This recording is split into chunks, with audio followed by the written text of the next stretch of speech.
Welcome to the S2 Cognition Podcast. S2 is the official cognitive evaluation in sports, from youth to pro, where athletes and coaches build to win. Welcome to the S2 Cognition Podcast. I'm your host, Harrison Hunter, and today Paul and I are joined by Lipscomb baseball head coach Jeff Forehand. Coach Forehand dives into the introduction of S2 cognitive training through Paul Phillips during his time there at Lipscomb and its impact on player development. He discusses the importance of understanding players' deficiencies, implementing isolated, targeted drills in the cage, and the role of focus and distraction in training. Jeff then emphasizes the evolution of baseball training techniques and the significance of cognitive insights in improving player performance.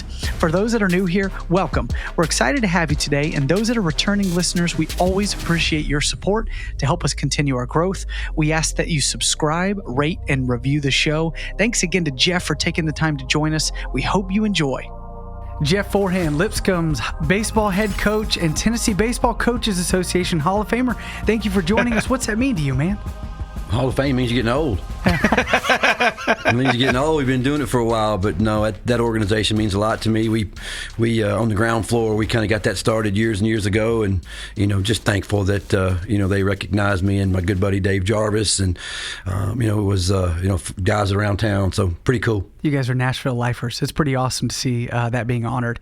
But I want to get the timeline right here. Your guys' pass crossed over mid-2010s, and I just want you guys to take it when the integration of S2 came along. So you guys walk me through your relationship, who we have here, and then the implementation of S2. That was probably, 2012 was my last season playing. 2012, I literally got traded for the first time in 15 seasons. And at that moment, I was like, what do I do here? So I was like, I finally, at one point, felt like baseball kind of had me under control instead of me having my life under control. And so with that being said, I ended up calling my cousin Andy, who was currently coaching at Alabama. And I said, hey, dude, what's the path to get into college baseball? And he's like, well, you got drafted after your junior year and left, so you don't have a degree yet. So you have to finish school in order for a state school to hire you as a coach, or they have to allow you to finish your school while you're doing it. I'm like, okay. Well, with that being said, I just started making a few phone calls to people around, just trying to get a feel for things. And then Coach was with Andy out recruiting somewhere, just at the same event. And the two of them start talking, and he's like, hey, one of my guys just left, and I got to find another hitting guy. And Andy was like, well, my cousin's looking for a gig. He lives in Nashville. Maybe you want to call him. Literally, we spoke 5 days in a row on the phone. I'm sorry about that, Jeff. I spoke to Hutch, the AD, and then Jeff flies to Vegas, where I was playing, to watch me play, have a conversation with me in the IHOP parking lot. It was probably about midnight, and offered me the gig. And that's how it started. And at that moment, I was like, well, I got about a month left of the season. What do you want me to do? Do you want me to quit and come to work? And he goes, nah, you're good. He goes, we'll handle it until you finish. He goes, I wouldn't really want to pull you away from what my kids are actually trying to do, so let's just let you finish and then come on board. And so September 3rd was my last game. September 4th at 9 a.m., I was walking in the parking garage with him for him to show me to my new office. So that's how I got started at Lipscomb. And that's a neat story, but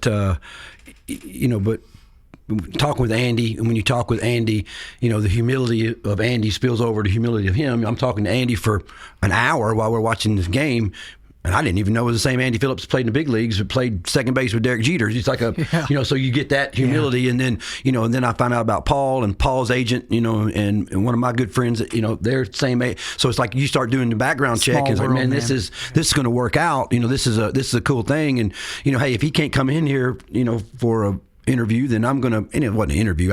I knew going out there that he was the guy, and but then what that leads to is a lifelong friendship. And I don't have many friends.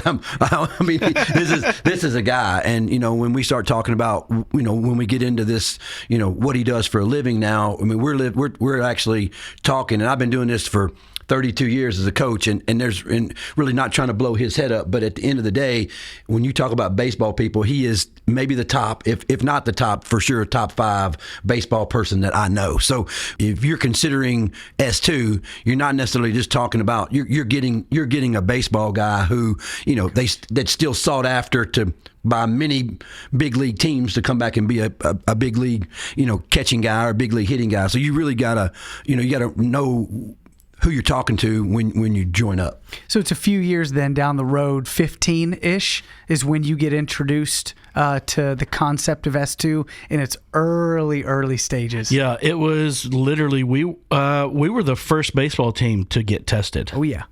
And so it was, I want to say it was 14. I think we get tested in the end of the fall in 14, or maybe the beginning of the spring. It was somewhere around that Christmas break area. And we got tested, and then we started looking at the data, and that was when I'm just like calling Scott over and over and over, just trying to learn, what does this all mean, right? It's like, what is this category? What is instinctive learning? What does that do? And how does that show up on the field? And how do I apply this? And what do I do to help a kid who struggles with it? Or, and so I was calling him over and over and over, to the point to where I made my own little sheet to where I had everybody's name down the side and every category across the top, and had everybody's scores, to where I could use it in training when we were out on the field. Like clipboard? Yeah. Like I had a pad that I opened up my pad, would pull it up when coaches start talking to somebody about trying to help them do something, or if they were struggling with something, I would open it up and I would look at their name and I'd go across their scores. And if I saw anything low, I would be like, I wonder if this is why that's happening. And so that's how it all started with me trying to learn the information, was just trying to figure out, all right, well, that's a low score and he's struggling at this. I should call Scott tonight and ask him about that. So you identify a problem that you see in performance, try to link it to what brain system it is. Right. And then now the question is, okay, well, now what do I do with it? Yep. And so that was the part to where learning the information in the beginning was probably the hardest part. Was like, well, what does this system do, and what does that system do?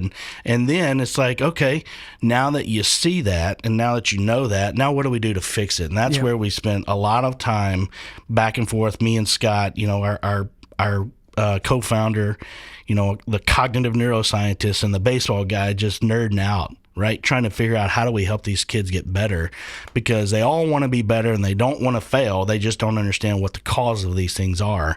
And so by having that information, it helped us really identify on the front side what the cause of it was. And then trying to figure out, because Scott would ask me, like Coach said, we all are pretty good coaches, right? We're all watered down versions of who taught us. And then we continue our own education. But we've all had some really good coaches. So we've got some good information to go on. But then when you start breaking the information down with the information from S2, and Scott's like, hey, are you doing drills that look like this? I'm like, yeah, they kind of look like that. He's like, well, explain it. And I would start explaining it, and then we would tweak it just to isolate one brain system instead of having 3 going at the same time or 4 going at the same time. Clearly, that's what happens when you're hitting. But in the cage, you wanted to isolate it.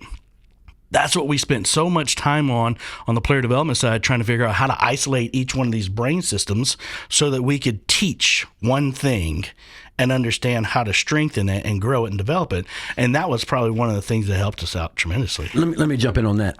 And I think if you're when we use it, and I'm here talking to you guys, I don't know all there is to know about all the systems. I don't know all there is to know about, but I have a resource. And if you're considering doing this, you would have a resource. You don't have to know all of the information. He has you guys, and you got the best baseball guy in town to help you with what drill's going to help implement that we can implement to help player X, Y, and Z to do the job or to get better at that. You may not ever fix it, but you can improve it. And now, one of the things he told me, now we have, like you said, we've learned from some good coaches, and man, we've all been around the block and we think we've got it all figured out.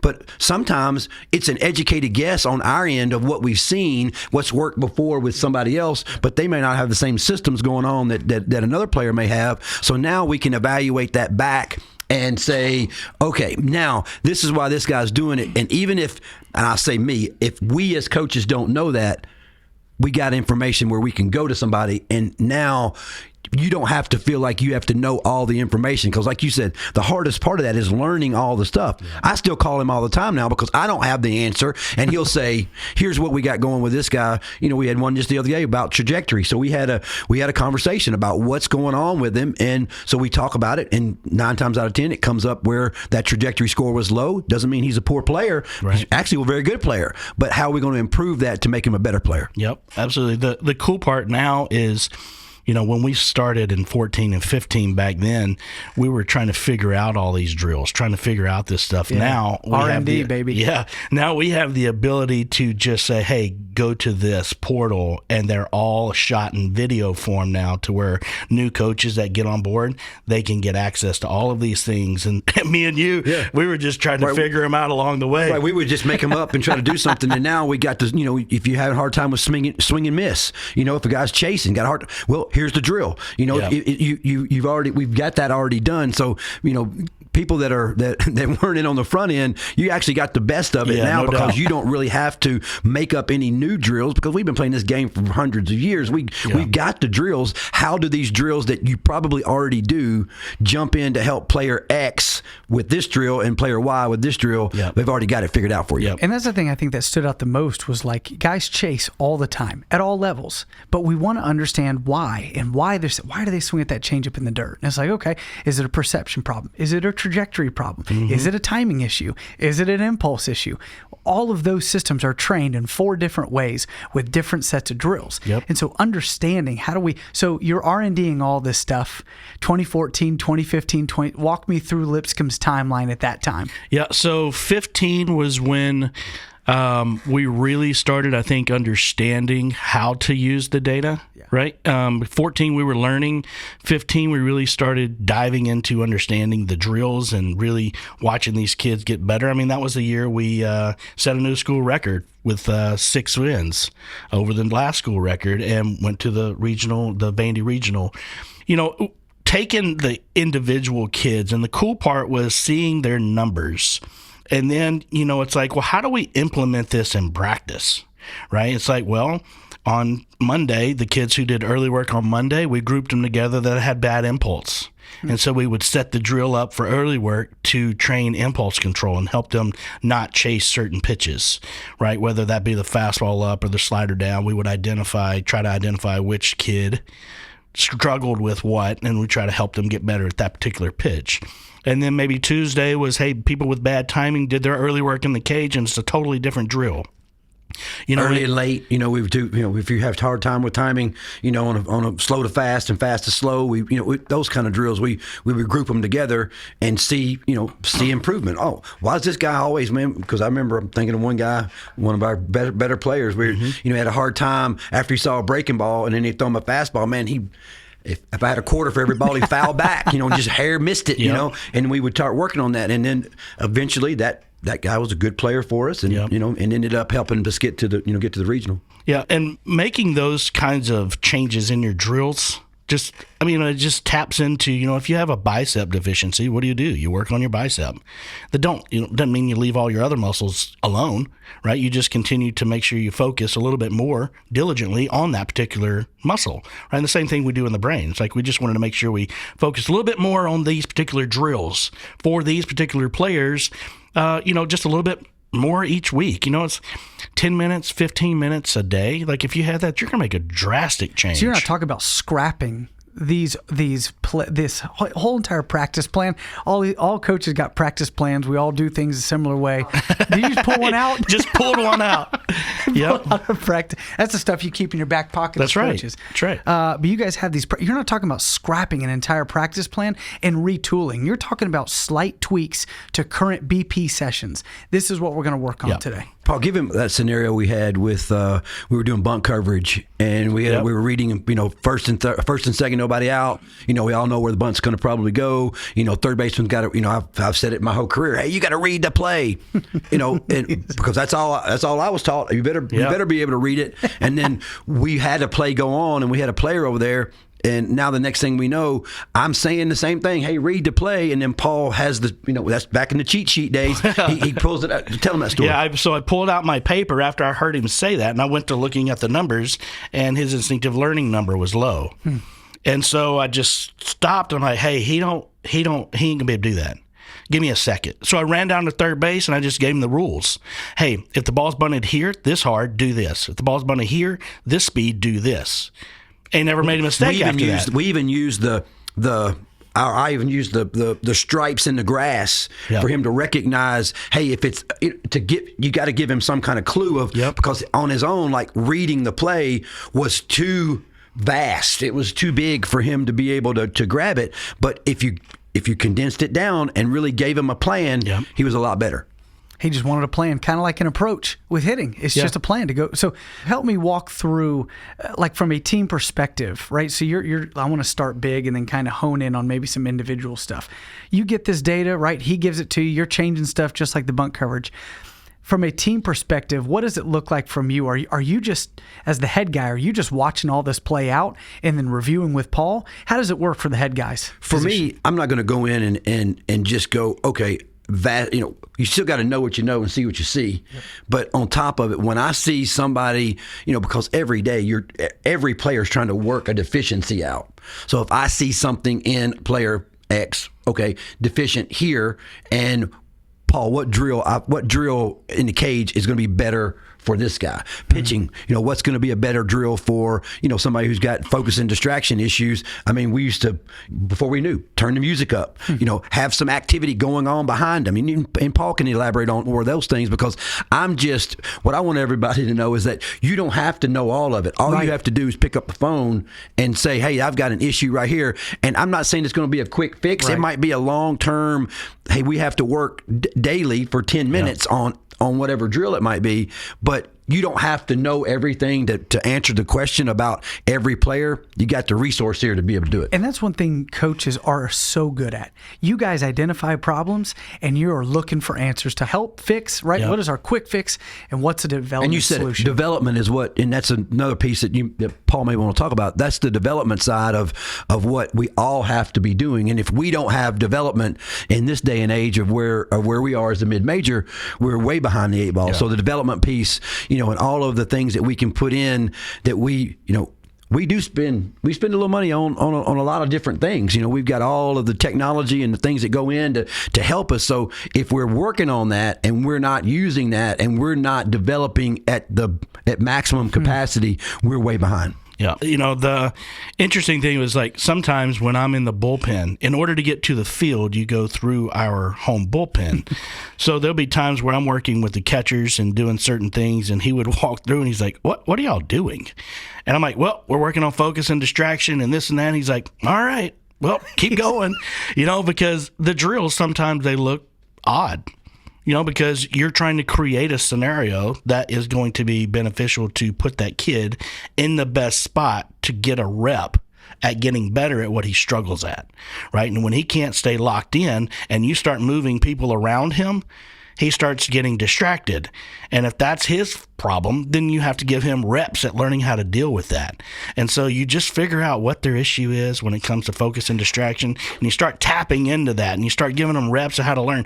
We had a hitter who struggled hitting with runners on second because the shortstop and second baseman were jockeying for them getting their leads. So what do? Well, guess what? Every time he is hitting BP, there's somebody taking their leads at second base so that he can get a rep at learning how. Or somebody standing behind him, back into the cage, trying to work on that. We had that yesterday. I'm talking, we're changing drills. We had a really good practice yesterday, so I'm not knocking it. But I'm giving instruction for the next drill.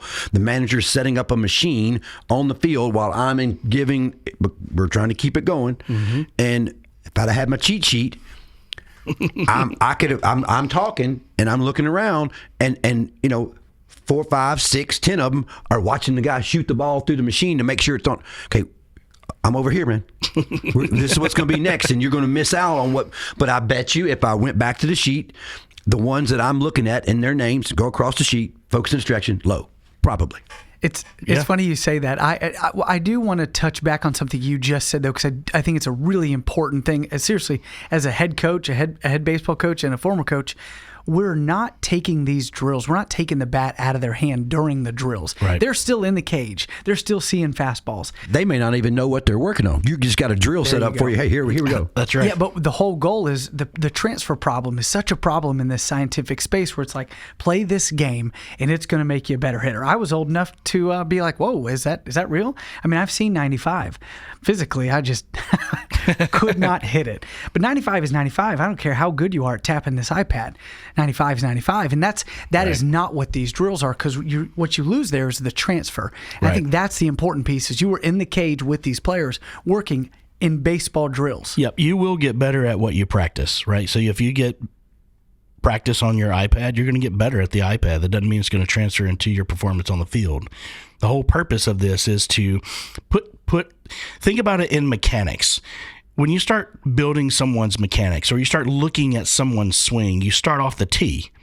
And then you literally, it's like, well, that's not baseball related. That no, you don't ever hit off a tee in the game.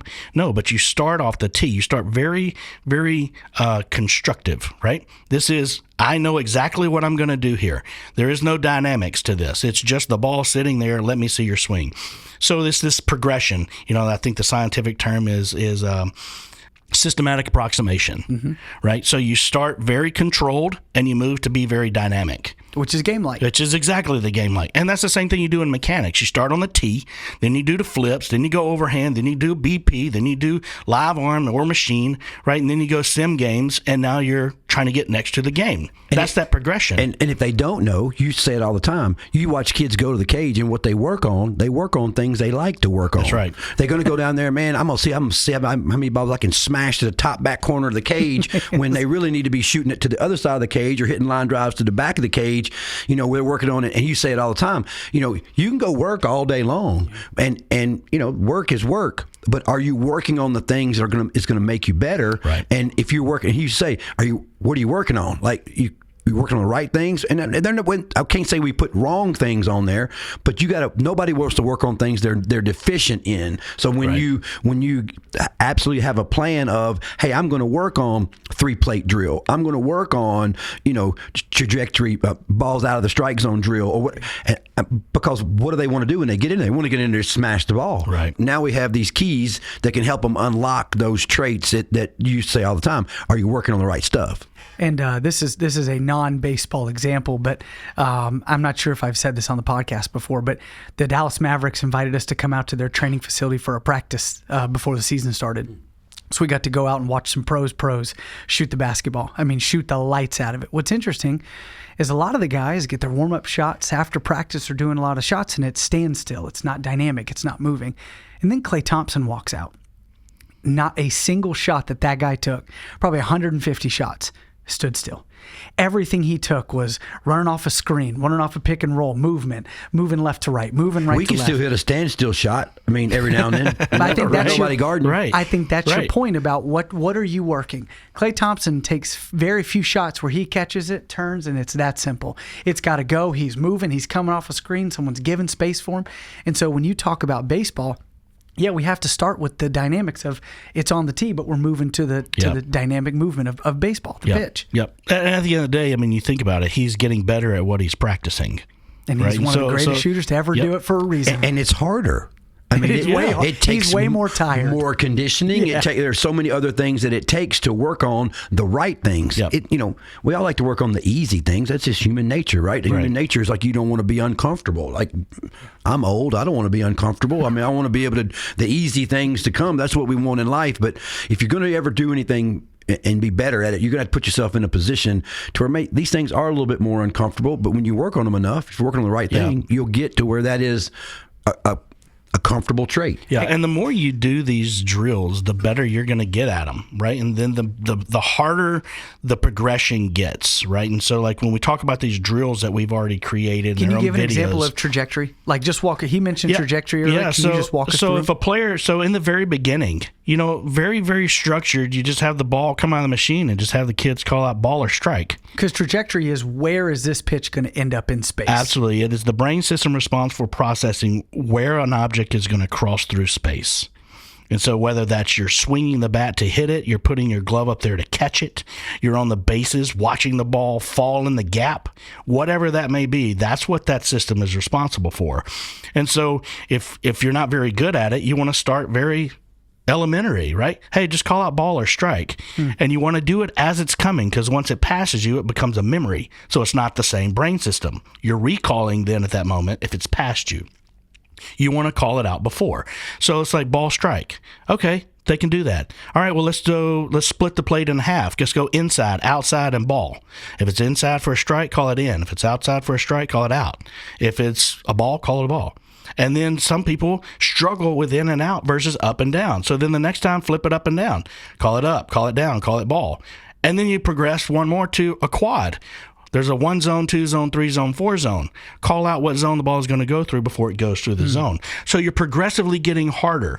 But what you're doing is mapping the ball flight to your brain system that's responsible for laying down this flight path and understanding where the object's going to cross through space. So therefore you understand a better idea of where it's going to go. Where do I swing?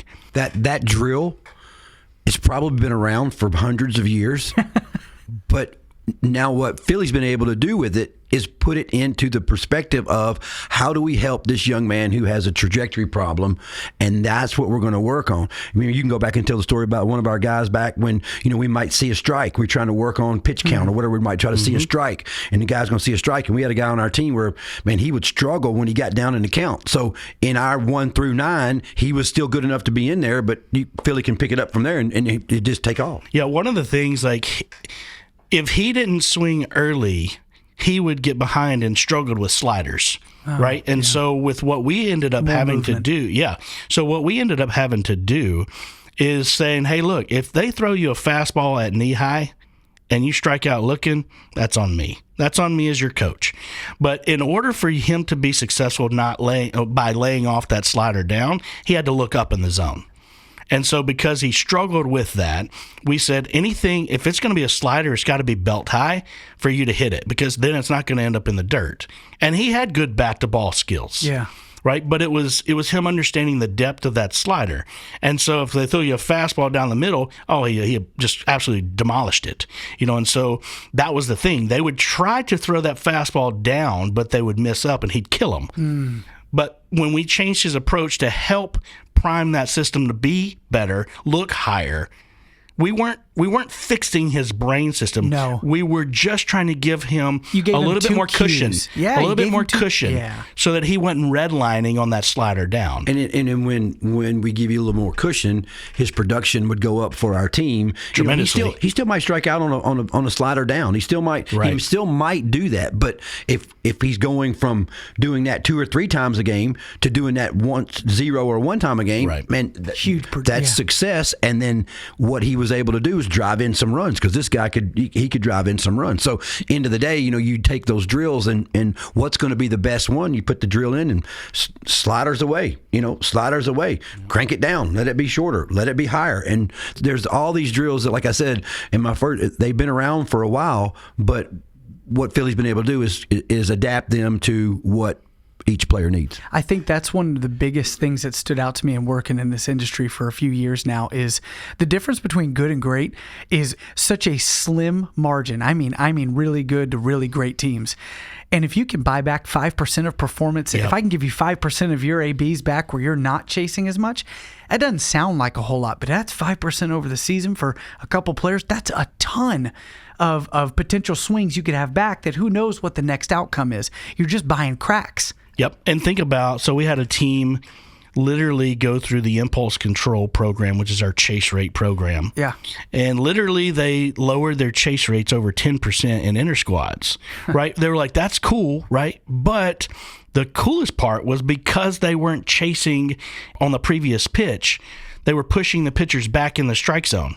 And now their slugging went up, their on base went up, their power numbers went up, their average went up, and their run production went up. We've seen that from the pitching coach. Like he'll even make this, after the fall season, and we've got a chance to start implementing some stuff when we know a little bit more about them. We start implementing some more things, and now we come back and we start playing in the spring, not chasing as much. Mm-hmm. They hadn't seen his pitching, over Christmas break. We come back, but we still see improvement. So if we see improvement from the beginning, maybe they've recognized, and hopefully they've taken some of these drills home with them and worked on it. But when you come back, you put yourself in that spot. So the chase rates, if the chase rates go 10%, or if they go 5% across the board, you're still putting, any improvement is going to be able to lead to better production in all the other categories.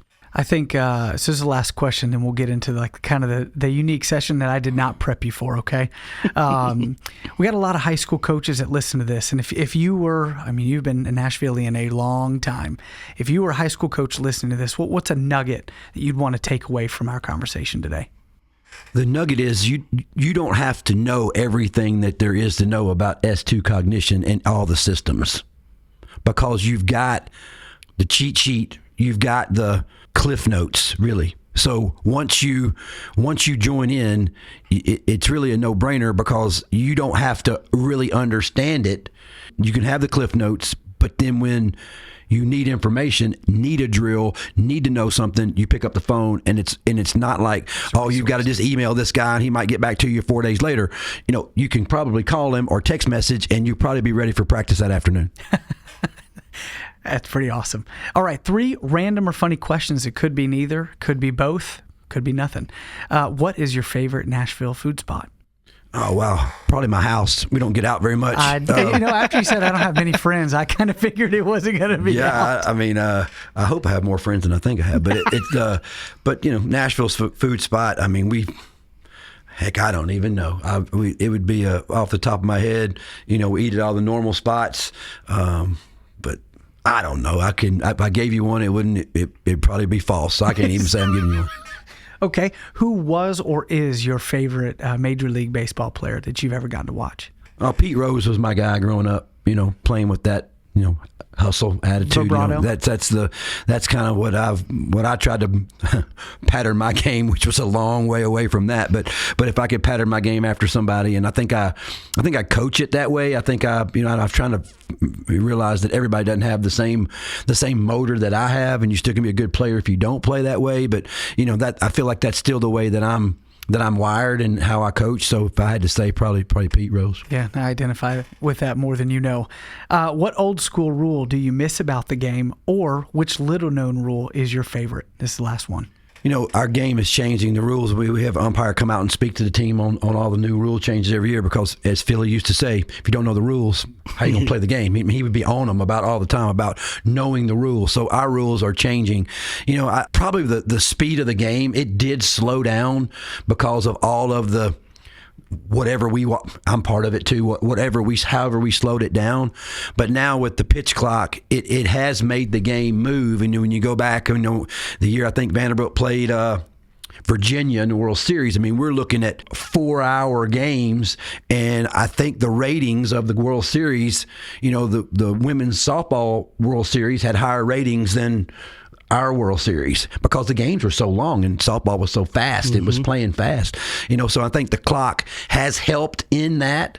But if we all would just do our part, we don't need a clock, because that's the uniqueness about our special game, is we don't have a clock. So if I had to say one rule that, on one end is a good thing, because it did speed us up to play quick, because I want our teams to play quick. Other coaches choose to play slow. That's their way. But I think the clock probably was the only way to try to get it, where both sides would do that. But if we'd all just do our part, we probably could play it the same way. I think about that way in baseball. It's such a mentally tough. You are out, man. If I'm running out to the outfield, I've got another 10 to 15 to maybe 20, hopefully not 20 minutes out there where I'm kind of by myself, and I go in and I may or may not hit. And I got to come back out. It is a game of I watch all these games and the pace of all these games. It's easy to stay in when the pace is up. And you talk about something designed to keep everything fast. I wonder about all those. I know the attention span's changing, but as a coach, you've probably seen that where it's like, man, the pace of the game, that's what the beauty of this game was, is you kind of had to be with it the whole time, and we're just going to see who lasts. You see it, we see it, or I see it mostly in practice, that, because when kids come in, nothing against, but they just don't know. They don't know how the pace is supposed to be, and then they don't understand a lot of things because of the generation that we live in, and I won't even get into the summer ball and all the stuff that we could go through, and it's a whole topic for another story or another day, but we have to coach them from the ground up to be able to know, hey, this is how we want to do this. And if we're trying to be most successful, one of my former pitch coaches used to keep a time of possession. So we go out on defense, and if you look at the time of possession, and the time of possession is low for us on defense and high for us on offense, chances are we won the game. So when you keep time of possession, and I don't want to rush through anything, but we want to play with a pace and a feel that's how we do it. That don't mean it's right. Other teams, and I think when Vanderbilt and Virginia played, they were trying to outslow each other at that time because they felt like that gave them each an advantage. Whether it did or not, I don't know, but that's what they decided to do. And it worked out. I think for both of them, they both had really good teams. So at the end of the day, man, I think that's probably the biggest thing that I see is just the pace, and we're playing it. Now we're hopefully getting games played in under 3 hours rather than over 3 hours. I can tell you, whenever I was playing and we didn't have the shot clock, that's what I call it, versus the pitch clock, right? So games were about 3.5 hours on average, 3 to 3.5 hours. And then whenever you watch the Yankees play Boston on TV, their average game was 4 to 4.5 hours, because they're all superstars. Every one of those guys are superstars. They're all taking 30 seconds to get in the box, listening to their Dig Me music, and it's just part of it, right? It's a show. It's entertainment. But it was taking forever, and so it's like you were missing the ball play. Yeah. Because everything else was taking so long. Getting on the field, getting off the field, all the stuff in between, right? And back to just the pace of play of the game in itself. The game doesn't change from high school baseball to the big leagues. The game is the same. It's just way faster. Yeah. And that's what Coach is talking about when these kids get from high school to college. Guess what, bud? It's the same game, but it's quick. It's a lot faster, and if you don't turn your dial up, you're going to be left behind. Yeah. Yeah. And that's the one thing I think that kids coming out of high school, their first reality check is the talent is better, because everybody, not bragging, everybody goes to Lipscomb. If you come and play, you've been the better player on your team. If you go to Belmont, same thing. If you go to Tennessee Tech or Austin Peay or Vanderbilt, you're the better player because you're on that team. But what they don't figure out, it takes them a while, is that, man, this thing's going fast, and the physical fastness is more, but the mental fastness is, they can't catch up. It takes them a long time to catch up, more mentally than probably physically, because they aren't prepared for it, because there are so many more things going on than when you play, I guess, maybe in the summertime, like, all they're wanting to do is to get where they are. Right. And when your physical skills, you just want to go out and perform. And when you do that, that's great, because that's part of it. But then you've really never had to put a mental approach to, what am I trying to do when I'm at the plate, or if I'm a pitcher, what am I trying to do to this hit? What is my set? What is my plan? And I think that's what it takes a little while for younger guys to get, and older guys have figured it out, because if you don't, you'll have a hard time surviving. Yeah, that's Lipscomb baseball's head coach and Tennessee Coaches Association Hall of Famer. Appreciate your time, Jeff. It was great hanging with you today. Hey, thank you guys. Yeah, appreciate it. Thanks for listening to the S2 Cognition Podcast. If you like the content we're putting out, please subscribe with that plus sign at the top of your app, leave a review about the episode, and share it with a few friends. You can follow us on Twitter at S2Cognition and Instagram at S2.Cognition. If you'd like to get in touch with the program or show, please visit our website at S2Cognition.com/podcast. Thanks again for listening to the S2 Cognition Podcast. I'm your host, Harrison Hunter, signing off for now. We will talk to you soon.